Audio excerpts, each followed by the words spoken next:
నమస్తే. నిన్న మొన్నటి నుంచి జరుగుతున్న కౌశిక్ రెడ్డి వర్సెస్ గాంధీ ఎపిసోడ్ చూస్తున్న వాళ్ళందరికీ అనేక ప్రశ్నలు వస్తూ ఉన్నాయి. ఇంతకీ కౌశిక్ రెడ్డి ఎవరి కోవట్టు? రేవంత్ రెడ్డిగా, కేసీఆర్కి కోవట్ట? ప్రస్తుతానికి కేసీఆర్కి కోవట్టు అని గాంధీ కామెంట్స్ చేస్తూ ఉన్నాడు. కానీ ఇక్కడ సీన్ బై సీన్ చూస్తున్న వాళ్ళకి రేవంత్ రెడ్డికి కోవట్టేమో అని అనిపిస్తూ ఉంది. ఎందుకు ఈ మాట అన్నాను నేను మళ్ళీ చెప్తా. కానీ ఇప్పుడు బీఆర్ఎస్ పార్టీ కౌశిక్ రెడ్డి చేతులు కాలేక ఆకులు పట్టుకునే ప్రయత్నం చేస్తూ ఉన్నారు. ఆల్రెడీ డ్యామేజ్ జరిగి అయిపోయిన తర్వాత నిన్న కౌశిక్ రెడ్డి చేసినటువంటి వ్యాఖ్యలు ప్రాంతాల మధ్య విభేదాలు సృష్టించేవిగా ఉన్నాయనేది మొత్తం సర్వత్రా వినిపించినటువంటిది. సో హైదరాబాద్, రంగారెడ్డి జిల్లాల్లో సెటిల్ అయినటువంటి ఇతర ప్రాంతాల వాళ్ళలో ఒక్కసారిగా అలజడి రేగింది. ఎందుకు ఇలాంటి వ్యాఖ్యలు చేస్తున్నాడు? ఇప్పటివరకు ఏమీ లేదు కదా, ఇలాంటి వ్యాఖ్యలు ఎందుకు చేస్తున్నాడు కౌశిక్ రెడ్డి? గాంధీని పట్టుకొని ఆంధ్రాకి తరిమి కొడతాం అని కూడా మాట్లాడాడు కౌశిక్ రెడ్డి. కానీ ఇప్పుడు వచ్చి మళ్ళీ నాకు గాంధీకి మాత్రమే ఈ వ్యక్తిగతమైనటువంటి సమస్య, మా ఇద్దరి మధ్య మాత్రమే ఈ యుద్ధం నడుస్తుంది, ప్రాంతాలకి సంబంధం లేదు, సెటిలర్సు లేదా ఆంధ్ర ప్రాంతం వాళ్ళ కాల్లో ముళ్ళు గుచ్చుకుంటే మేము పంటితో తీస్తామని చెప్పేటువంటి ప్రయత్నం ఇప్పుడు కౌశిక్ రెడ్డి చేస్తూ ఉన్నాడు. కౌశిక్ రెడ్డి ఇలా ఎందుకు మాట్లాడుతున్నాడు అని అంటే ఆయనకి ఎవరో హితబోధ చేసి ఉండాలి లేదా తలంటి ఉండాలి. కానీ ఉదయం నుంచి వార్తలు కేసీఆర్ కౌశిక్ రెడ్డి మీద సీరియస్ అయ్యారు. కౌశిక్ రెడ్డి బీఆర్ఎస్ పార్టీకి డ్యామేజ్ చేసేలాగా మాట్లాడారు అనేది కేసీఆర్కి కూడా అర్థమైందనేది కొన్ని వార్తలు వస్తూ ఉన్నాయి. అయితే వాస్తవంగా చూసినప్పుడు ఇది ఖచ్చితంగా బీఆర్ఎస్కి డ్యామేజ్ చేసేదే. ఎందుకంటే ఆల్రెడీ బీఆర్ఎస్ భవిష్యత్తే ప్రశ్నార్థకంగా కనపడుతున్నప్పుడు అసెంబ్లీ ఎన్నికల్లో ఓడిపోయి ఆ తర్వాత కవిత అరెస్ట్ అయ్యి ఆ తర్వాత పార్లమెంట్ ఎన్నికల్లో సున్నాకి పరిమితమయ్యి ఎమ్మెల్యేలంతా జంపింగ్ల బాట, ఎంపీలంతా ఉంటారో రాజ్యసభలో ఉన్నటువంటి కేకే కూడా కాంగ్రెస్ పార్టీలో జాయిన్ అయిపోవటం, ఇటుపక్క హైదరాబాద్ నుంచి మేయర్ పోవటం, ఇవన్నీ బీఆర్ఎస్ పార్టీ ఉనికి అని అనలేములే. కానీ భవిష్యత్తుని కొంత ప్రశ్నార్థకంగా, అంటే సమీప భవిష్యత్తులో బీఆర్ఎస్ పార్టీ మళ్ళీ అధికారంలోకి వచ్చే అవకాశం ఉందా అనేటువంటి ప్రశ్నని రేకెత్తిస్తున్న తరుణంలో కౌశిక్ రెడ్డి ఇంకొక అడుగు ముందుకేసి దాన్ని ఇంకాస్త బలపరిచాడు. సో ఇక్కడ అనుమానాలు వస్తున్నాయి. ఏంటంటే కౌశిక్ రెడ్డి ఇంతకీ రేవంత్ రెడ్డి కోసం పనిచేస్తున్నాడా, బీఆర్ఎస్ కోసం పనిచేస్తున్నాడా? గాంధీ ఏమో కేసీఆర్ కోవర్ట్ కౌశిక్ రెడ్డి అని ఆయన స్టైల్లో ఆయన బూతులు మాట్లాడుతూ ఉన్నాడు. కానీ ఇక్కడ అర్థం కాని విషయం ఏంటంటే డ్యామేజ్ చేసింది కౌశిక్ రెడ్డి తన నోటి దురుసు వల్ల బీఆర్ఎస్ పార్టీకే డ్యామేజ్ చేశాడు. కానీ ఇప్పుడు ఆకులు పట్టుకుంటే ప్రయోజనం లేదు. అయితే ఇక్కడ ఆలోచించాల్సిన మరొక అంశం ఏంటంటే బీఆర్ఎస్ పార్టీ చాలా క్షుణ్ణంగా ఈ విషయం మీద ఆలోచించి చాలా ఆచితూచి స్పందించింది. ఒక కౌశిక్ రెడ్డి తప్ప ఎవరు ఇలాంటి వ్యాఖ్యలు చేయలేదు. హరీష్ రావు కానీ, కేటీఆర్ కానీ, కేసీఆర్ కానీ లేదా ఇతర నాయకులు ఎవరూ కూడా ఎందుకు చెయ్యరంటే హైదరాబాద్, రంగారెడ్డి జిల్లాల పరిధిలో ఉన్నటువంటి సిటీలో ఉన్నటువంటి అసెంబ్లీ సీట్లలోనే ఎక్కువగా బీఆర్ఎస్ గెలుచుకుంది. అంటే ఇక్కడ ఉన్నటువంటి సెటిలర్లు, ఇక్కడ ఉన్నటువంటి ఆంధ్ర ప్రాంత ప్రజలే బీఆర్ఎస్కి ఓట్లు వేసి గెలిపించారు. ఇప్పుడు ఉన్న కాస్త దీన్ని కూడా పోగొట్టుకుంటే ఇక బీఆర్ఎస్కి దిక్కేంటి అనే పరిస్థితి కూడా వచ్చింది. జిల్లాలో ఎక్కడ చూసినా బీఆర్ఎస్ 1, 2, 3 సీట్లకు మాత్రమే పరిమితమైన పరిస్థితి మనం చూస్తున్నాం. ఖమ్మంలో కూడా 1 సీటు గెలుచుకుంటూ వచ్చింది. సరే, ఖమ్మం ఏంటి కానీ మిగతా అన్ని జిల్లాల్లో అదే పరిస్థితి. ఒక్క సిటీలో తప్ప, అంటే హైదరాబాద్, రంగారెడ్డి జిల్లాలో తప్ప ఉన్న ఆ హోల్డ్ను కూడా డిస్టర్బ్ చేసుకునే పరిస్థితికి బీఆర్ఎస్ వెళ్ళిపోయింది కౌశిక్ రెడ్డి రూపంలో. సో దీన్ని డ్యామేజ్గా పరిగణించింది బీఆర్ఎస్. కౌశిక్ రెడ్డిని తలంటారు. కౌశిక్ రెడ్డి ఇప్పుడు వచ్చి ఆ డ్యామేజ్ని కంట్రోల్ చేసే ప్రయత్నంలో భాగంగా ఆకులు పట్టుకునే ప్రయత్నం చేస్తున్నారు. మరి అది కంట్రోల్ అవుతుందా లేదా చూడాల్సి ఉంది. కానీ దీని ద్వారా రేవంత్ రెడ్డి అద్భుతమైన గేమ్ ఆడాడు అనే అనిపిస్తుంది చూస్తున్న ఎవరికైనా. వాస్తవానికి టెక్నికల్గా ప్రస్తుతానికి చూస్తే బీఆర్ఎస్ ఎమ్మెల్యేగానే గాంధీ ఉన్నారు. కాంగ్రెస్లో చేరారా లేదా అని అంటే కనుక కాంగ్రెస్లో చేరినట్టు కూడా కండువా వేసినట్టు కూడా ఆయన చెప్పుకున్నారు. బయట కొన్ని వార్తలు వచ్చాయి, ఫోటోలు విడుదలయ్యాయి, ఆయన ఫేస్బుక్ పేజ్లు ఇవన్నీ కూడా వచ్చాయి అనేది ఇప్పుడు ప్రచారంలోకి వస్తున్నటువంటిది. కానీ పిఏసీ చైర్మన్ ఇవ్వడమే అసలు వివాదానికి కారణమైనటువంటి విషయం గాంధీకి.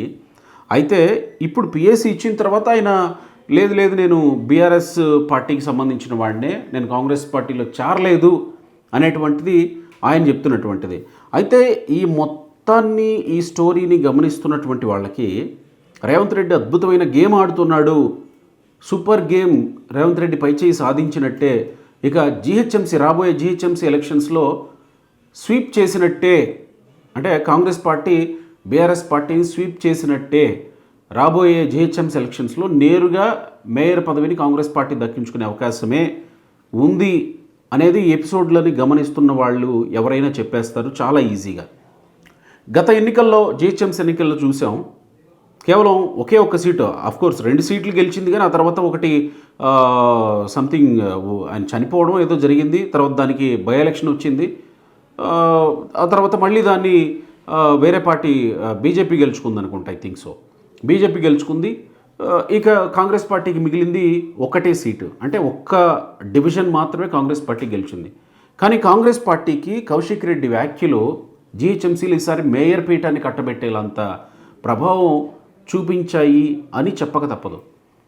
ఇది మొత్తం రేవంత్ రెడ్డి గేమ్ అని చర్చ ఎందుకు జరుగుతుందంటే, వాస్తవానికి స్వాభావికంగా స్వభావరీత్యా అరికిపూడి గాంధీ నిన్న కౌశిక్ రెడ్డిని తిట్టినటువంటి స్థాయిలో ఎప్పుడు ఎవరిని తిట్టి ఉండడు. బహుశా తన అంతరంగికులకి కూడా తెలిసి ఉండకపోవచ్చేమో ఈయన ఈ స్థాయిలో ఫైర్ అవుతారు, ఈ స్థాయిలో తీవ్రమైనటువంటి స్థాయిలో పదజాలంతో అవతల వ్యక్తుల్ని లేకపోతే శత్రువులను లేకపోతే ఆయనకు కోపం వచ్చినటువంటి వాళ్ళను తిడతారా అనేటువంటిది బహుశా తెలిసి ఉండకపోవచ్చు. కానీ గాంధీ ఆ స్థాయిలో స్పందించడం అని అంటే ఇది కాంగ్రెస్ పార్టీ ఆడుతున్న గేమ్లో భాగమేమో, లేదా రేవంత్ రెడ్డి ఆడిస్తున్న గేమ్లో భాగమేమో అని కూడా మనం కొంతమందికి వస్తున్నటువంటి అనుమానాలను బట్టి విశ్లేషించుకోవచ్చు. సో ఏది ఏమైనా రాజకీయాల్లో గేమ్స్ ఉంటాయి. ఆ గేమ్ రేవంత్ రెడ్డి చాలా చక్కగా ఆడుతున్నాడు, తన వైపుకి మొత్తాన్ని తిప్పుకున్నాడు అనడంలో ఒకవేళ నిజంగానే రేవంత్ రెడ్డి గేమ్ ఆడుంటే కనుక డెఫినెట్గా తన వైపుకి తిప్పుకోవడంలో సూపర్ సక్సెస్ అయ్యాడు రేవంత్ రెడ్డి. మొత్తం అంతా ఒక్కసారిగా సెటిలర్స్లో ఆందోళన అలజడి రేగింది నిన్న కౌశిక్ రెడ్డి వ్యాఖ్యలతో. సో ఇక్కడ కౌశిక్ రెడ్డి రేవంత్ రెడ్డి కోసం పనిచేస్తున్నాడా లేకపోతే కేసీఆర్ కోసం పనిచేస్తున్నాడు అనేది కూడా అనుమానాలు వస్తూనే ఉన్నాయి.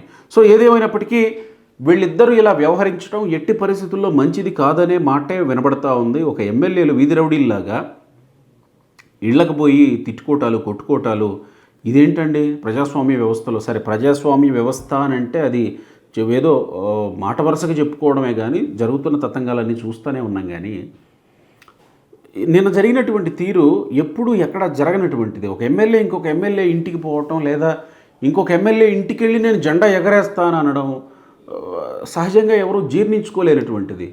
ఎవరో వచ్చి ఎవరో ఇంటి మీద జెండా ఎగరేయటం ఏంటి?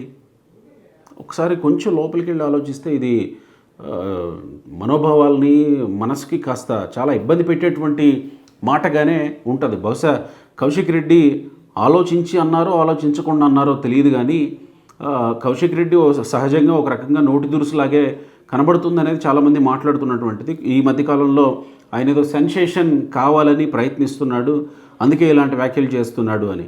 ఏది ఏమైనా ఈ విషయంలో ఇరువురి మధ్య జరిగినటువంటి సంఘటనలు మాత్రం ఎట్టి పరిస్థితుల్లో ఆహ్వానించదగినవి కాదు.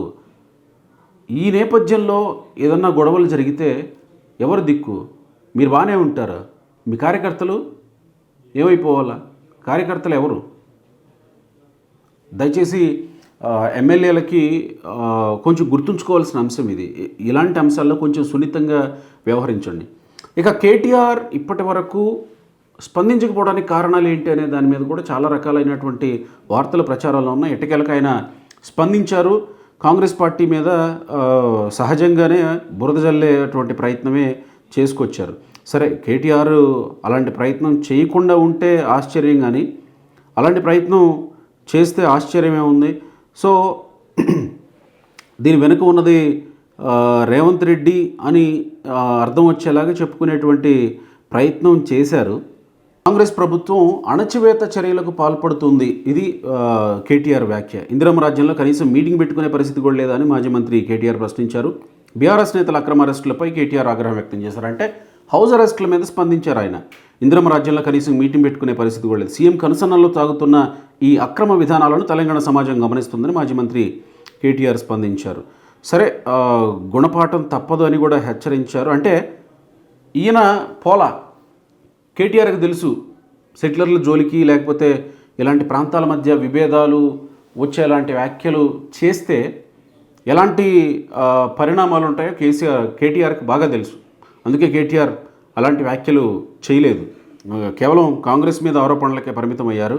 ఏది ఏమైనప్పటికీ పూడ్చుకోలేని అగాధంలోకి బీఆర్ఎస్ పార్టీ రోజు రోజుకి వెళుతుంది.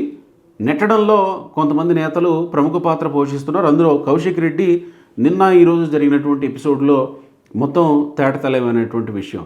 కానీ ఎమ్మెల్యేలకి ఇది కరెక్ట్ అయిన పద్ధతి అయితే కాదు. దయచేసి సంయమనం పాటించండి. ఇలాంటి విషయాల్లో కొంచెం సెన్సిటివ్గా ఉండండి. ఎందుకంటే మీ కార్యకర్తల దృష్ట్యా, వాళ్ళ జీవితాల దృష్ట్యా. Thank you.